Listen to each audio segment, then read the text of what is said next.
Bibi mo at ang bibi ko. Love you! Love you, pare. Bibo!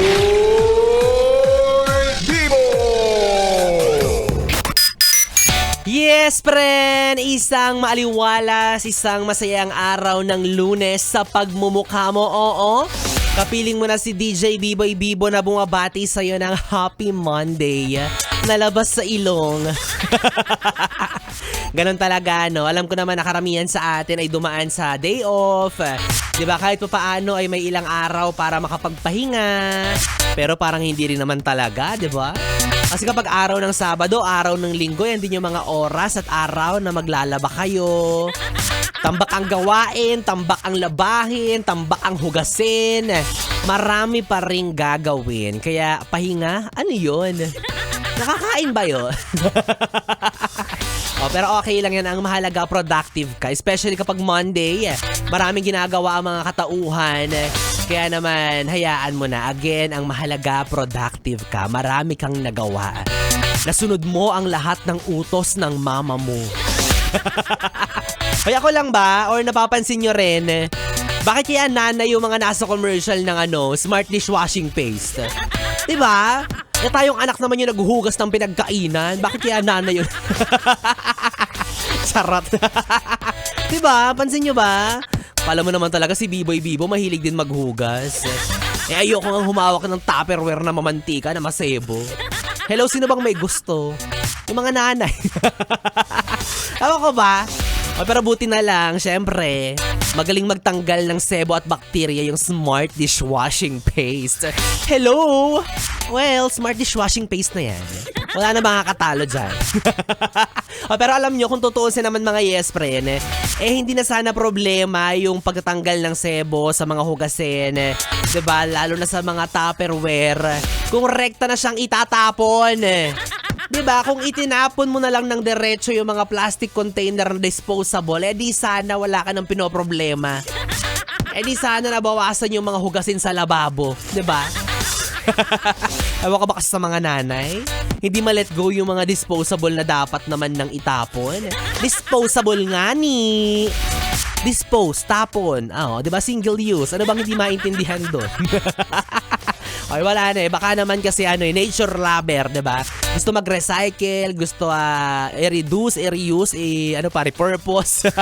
Yung mga bagay-bagay na pwede pang gamitin, 'di ba? Grabe yung attachment issues ng mga nanay natin. O ikaw ba, ganyan din ba ang mama mo? Kaya minsan inaasar tayo no? Mama mo hindi makabitaw. Mama mo hirap mag-move on. Well, ganun talaga, no? Hindi natin naiintindihan sa ngayon. Pero sabi nila kapag dumating rin ang panahon na tayo ay nasa edad na nila, matututunan din natin yung mga value or halaga, diba, na mga ultimo maliliit na bagay na akala natin patapon na, pero may silbi pa rin pala. Ganun talaga. Parang jowa mo lang yan. Yung jowa mo na feeling mo patapon na, feeling mo wala ng kwenta, pero iniingat-ingatan mo pa rin siya. Oh! Tapon mo na yan. Wala nang kwenta yan siya.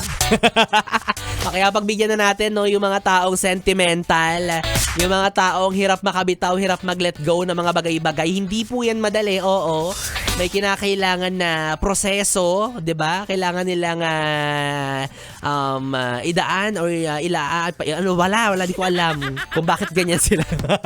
Hindi, kailangan nilang i-process sa utak nila na yung mga bagay na hindi na kailangan ay kalat na lang yan, 'di ba? Hindi ganun kadali, 'di ba? Para magtapon-tapon na lang basta-basta. Kaya ingatan niyo po yung mga bagay-bagay sa inyong paligid kasi hindi niyo alam kung anong klaseng alaalay nakalakip sa bagay na yan.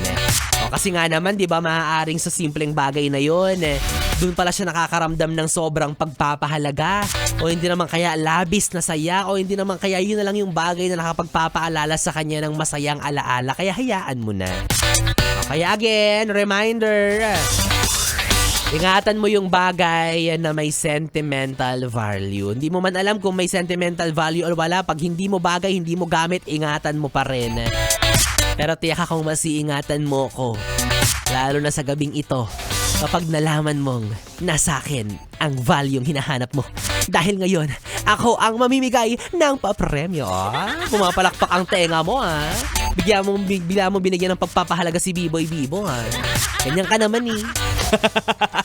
Dahil dyan, yes, friend, ito na ang hinihintay mo. Ang pamimigay ko ng tumataginting na 500 piso para sa ating ACS! ACS! ACS! Yes, friend! Dahil nasa akin ang papremyo sa araw na ito.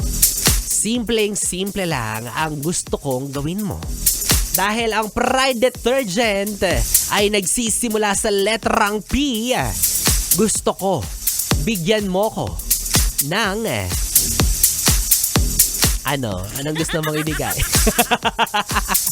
Gusto ko bigyan mo ako ng parte ng katawan mo or katawan ng tao na nagsisimula sa letrang P. Again, letter P ha, as in Pride Detergent. Baka naman mag-send na naman dyan ng binte, letter D yun. Ng dila, letter D yun. Utang na loob. Nilalakas ako na yung boses ko. Sinabi ko letter P, as in P. Pride. Galit ba yan siya? O kapag meron ka ng kasagutan, simple lang din yan. Isend mo yan sa aking Facebook Messenger at DJ Biboy Bibo, DJ BIBOY, BIBO. Kalaki pang screenshot na nagpapatunay na ikaw ay nakafollow sa aking Facebook page. Parehas lang yan, DJ Biboy Bibo. Again, DJ BIBOY, BIBO. At syempre, bukod dyan, isend mo na rin ang iyong valid ID para naman magkaalaman kung totoong tao ka ba. Ha, kasi ayoko nang nabibiktima ako ng mga AI na yan. Sa tanda kong to, niloloko niyo pa ako. Sarap. At yes, abangan mo dahil sa pagtatapos ng programa ko, doon ko pa i-anunsyo kung sino nga ba ang mapalad maswerteng makatatanggap ng tumataginting na 500 piso para sa ating ACS! ACS! ACS! Yes, friend, kapiling mo na ang bibi mo sa radyo, ang DJ na mabilis bumayo ang dila sa mikropono. Ako po si DJ B-Boy. B-Boy, Bibo, na pwede mong makatabi hanggang mamayang alas 12 para sa ating BB Time. Kaya naman dito ka lang sa istasyong No Problem, ang 101.1 Yes FM. Solid. Oras natin, 9:41.